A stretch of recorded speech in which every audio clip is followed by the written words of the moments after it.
لا إله إلا الله. Assalamualaikum warahmatullahi wabarakatuh.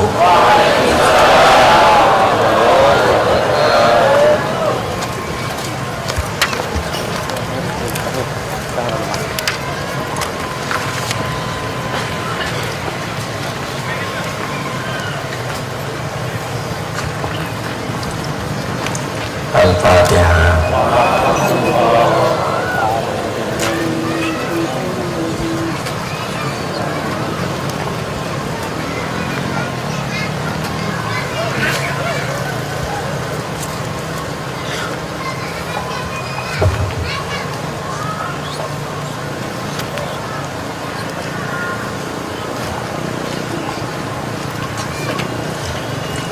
Pada malam yang berbahagia ini kita telah dapat sama-sama hadir di lapangan Kota Batam dari Aceh. Itu mungkin lebih 500 ya, ada 1000 lebih dari Aceh, dan juga dari Malaysia. Bagaimana Pak penyampaian Pak Razali, lebih 60, 70. Dari Jakarta ada 200. Dan juga dari Gorontalo saya lihat ada tadi Dr. Andan sebagai Wali Nangro Gorontalo, dan juga ada dari Manado Pak Haji Rifai, Tengku Ahmad Tatau, dan juga Tengku Mus, Ansar, Ansar, dan teristimewa ada dari Cibinong Bogor Bapak Jenderal Budi, dan juga guru kita Tuan Muhammad Saleh dari Malaysia juga ada rombongan, beliau datang. Dari Pak Dede ya, Pak Dede dengan ibu-ibu ibu-ibu dari Sumatera Barat. Jadi kita berkumpul bersama-sama hingga kita dapat hadir bertatap muka dengan Bapak Gubernur Kepulauan Riau, dengan juga Bapak Ketua DPR di Batam, dan juga dengan pengurusnya atau panitia pelaksana pengkaderan, dan juga dengan Wali Nangro Wali Nangro Batam, dan juga dengan Buya Budiman Jadi baiklah, saya sampaikan latar belakang maka diadakan di Batam ini. Pada waktu pengkaderan Tasawuf Internasional, maka saya ditemui oleh MUI Batam. MUI apa itu saya sudah lupa nama. Abu mau ke Batam ya Usman, itu apa nanti di sana Bu kita buat itu satu mudzakarah mengenai tasawuf. Kenapa? Karena di Batam ini banyak sekali aliran-aliran kebatinan kata beliau. Jadi banyak di Batam itu aliran-aliran kebatinan, tetapi tidak yaitu dipimpin oleh seorang alim ulama. Berarti aliran kebatinan ini tidak didasarkan oleh ilmu, oleh ulama. Jadi banyak aliran kebatinan di Batam, tapi tidak yang membawa aliran ini ulama. Jadi saya yakin bahwa Abu adalah salah seorang dari ulama. Jadi kalau Abu mau ke Batam, syukur sekali karena Abu membawa aliran ini, Abu ulama. Jadi insya Allah lah saya katakan nanti kami akan datang ke Batam. Jadi yang dimaksud aliran kebatinan ini aliran tasawuf, aliran tasawuf, tarekat, bagaimana kita untuk berkemauan dekat dengan Allah, bagaimana supaya kita berakhlak yang mulia, Bagaimana kita supaya dapat kita memandang wujud Allah, supaya cahaya Allah ini masuk, cahaya kasih sayangnya, cahaya kehebatannya, kebesarannya masuk dalam batin kita, sehingga kita dapat lupa selainnya. Nah, karena kita yakin Allah itu yang menghidupkan kita, yang mematikan kita, yang memberi rezeki Allah, yang melepaskan ikan di laut Allah, dan juga Allah, pemberian Allah yang berikan kedudukan, pangkat, harta itu. Kalau kita orang yang beriman, siapa itu semua? Allah. Maka oleh karena itu kita harus bersyukur. Bersyukur artinya mengingat Allah dan sifat-sifatnya, dan melakukan taat buat ibadat yang baik, mencintai Allah dan Rasul. Para hadirin hadirat sekalian, maka setelah itu saya mengutus Wali Nandro dari Jakarta untuk pergi ke Batam, menemui kawan-kawan di Batam, Pak Nur dan kawan-kawan. Apa iya diadakan di Batam atau bagaimana? Jadi sampai di sini saya dengar MUI pun sudah goyang. Makna goyang ini artinya ragu-ragu artinya ini Abu bagaimana ini MUI ragu-ragu. Makna ragu-ragu ini artinya tidak sepenuhnya untuk berkemauan membantu diadakan seminar pengkaderan. Tadi beliau melapor kepada saya, tapi tidak apa, ada ketua DPR, ada ketua DPR di Batam, Bapak Nur juga namanya. Jadi beliau sangat senang dan beliau membantu. Pak Gubernur mana? Membantu juga, jadi kalau sudah Pak Gubernur bantu, kepada DPR dibantu, Pak Wali Kota bagaimana? Dia takut jangan diadakan di masjid. Nanti itu banyak orang yang nantinya menjelek-jelekkan pemerintah negara, sehingga saya dipanggil ke Kapolda. Nah, katakan itu tidak, tapi itu ini membantu negara, supaya mereka itu benar-benar orang yang dapat dipercayai.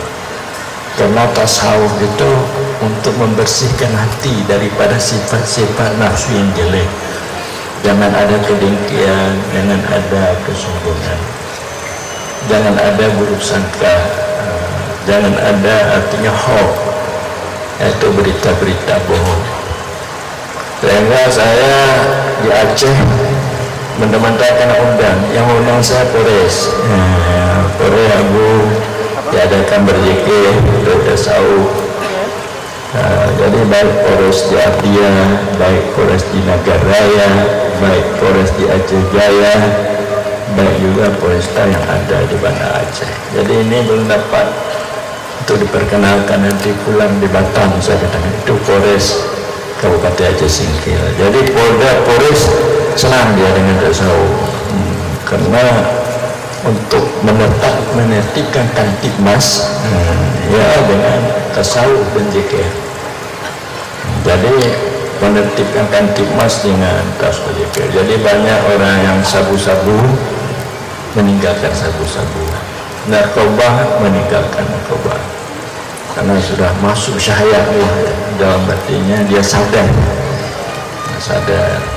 dia melihat itu kesalahan-kesalahan, dia bertobat, dia teringat bahwa hidup ini tidak selamanya, hidup akan mati. Jadi ada yang menangis, jadi begitu. Banyak yang fasik jadi taat, yang jahil mencari ilmu. Sehingga saya buat di seluruh Aceh posko-posko ini tempat kumpul-kumpul untuk membahas ilmu ketasawufan, untuk memperbaiki nafsu. Karena nafsu ini jelek adalah nafsu amarah, jadi ditingkatkan supaya menjadi nafsu mulham, lawamah, tingkat mulhamah. tingkat kepada nafsu mutmainnah. Jadi tingkat cinta ini di nafsu mutmainnah. Dia dapat berakhlak yang bagus, dapat cahaya keberadaan Allah masuk ke dalam hatinya, hilang waswas. Tadi kalau di dasar nafsu mutmainnah, dasar cinta, maka kita mudah untuk melakukan amal-amal yang baik. Sebagaimana penyampaian tadi oleh Sekjen dari Tasawuf ASEAN, cinta itu adalah perpaduan daripada kemauan dan rasa dekat. Jadi cinta adalah perpaduan daripada kemauan dan rasa dekat. Kemauan ini didasarkan kepada pengetahuan, maka baru kita berkemauan. Rasa dekat itu ini adalah didasarkan kepada tajalli, terlihat cepat-cepat kebaikannya. Saya tahu saya umpamanya si Fatimah, seorang perempuan yang salehah, ilmu. Kemudian saya berkemauan untuk dekat dengan Fatimah. Terlihat saya sifat-sifat kebaikannya si Fatimah, maka saya berjinak-jinak. Artinya makna berjinak-jinak ini mau ngomong, mau ngobrol, lalu saya bercita-cita, hai Fatimah, maukah kamu saya sebagai suamimu?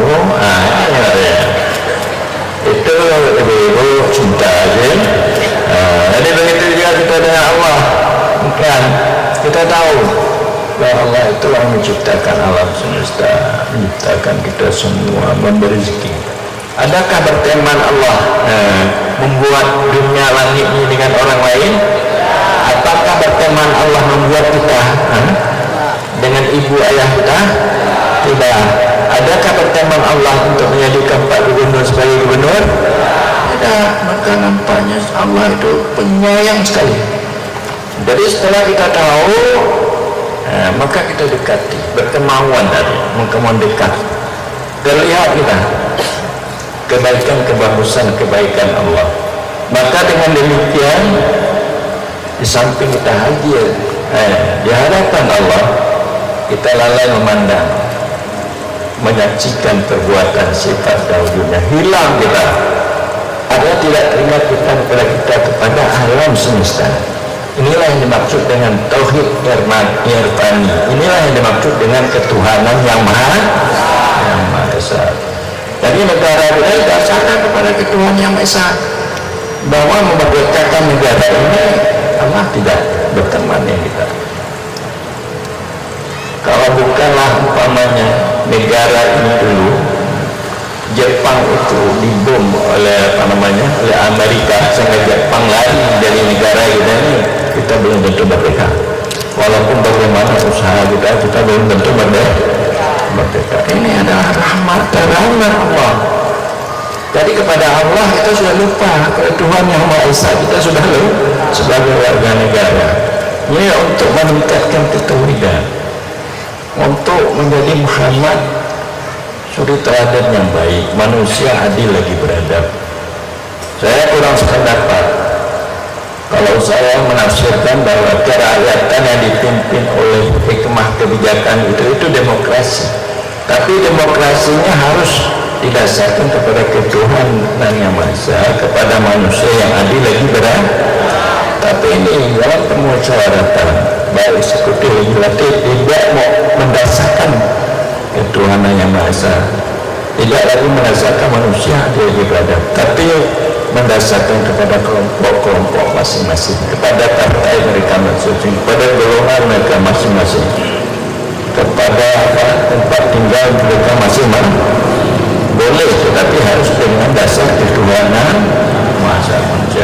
Jadi kita bisa aman, bisa damai, bisa satu kita satunya dengan keimanan, percaya kita kepada Tuhan yang Maha Esa, percaya kepada manusia adil lagi berada.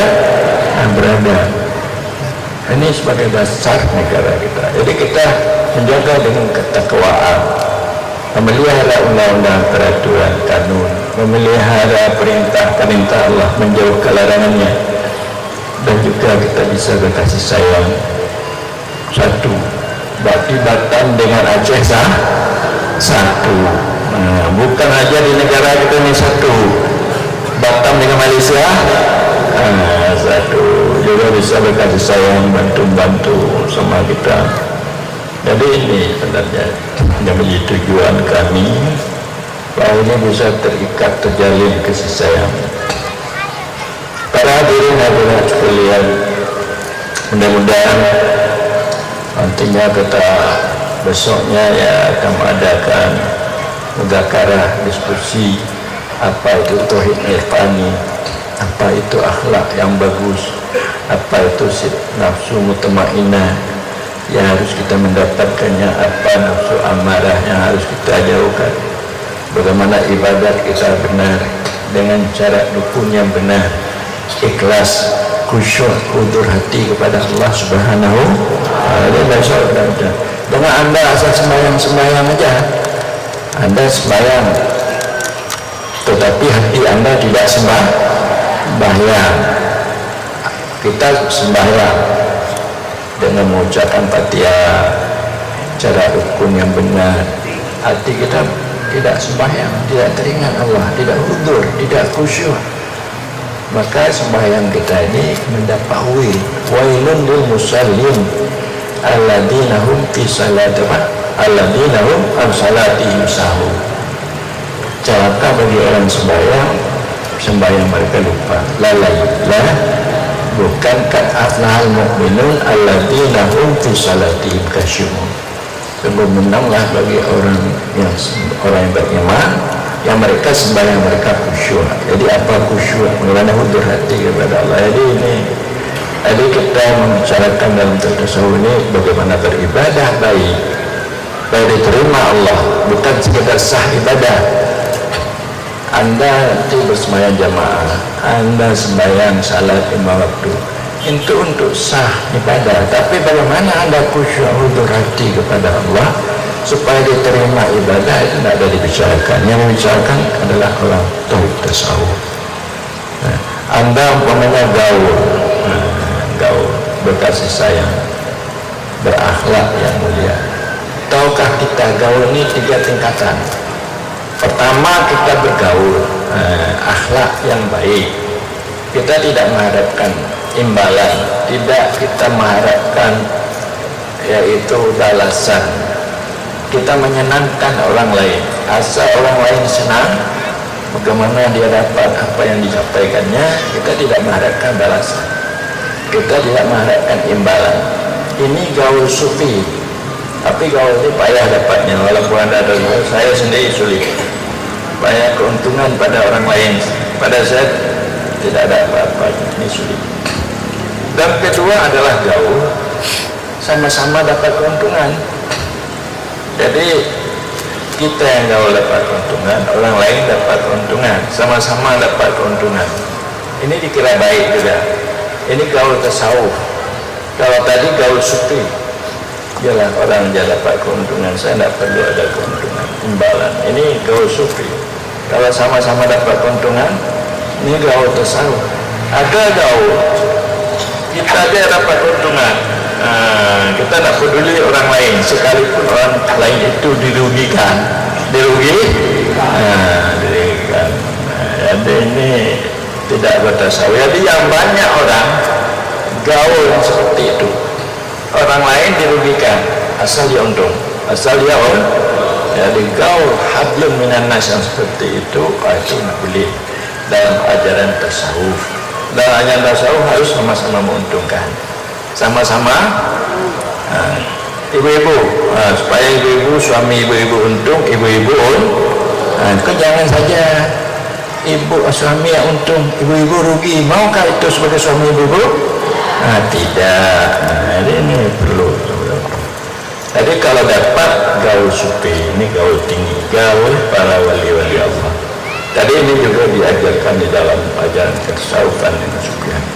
Jadi demikianlah barangkali penyampaian apa yang tadi dibacakan itulah merupakan tulisan saya sebagai khutbah kita dan bagaimana mengenai negara dan agama ini bahwa kalau kita bernegara, hidup kita, lahir kita senang, tapi batin kita tidak senang. Tidak saya?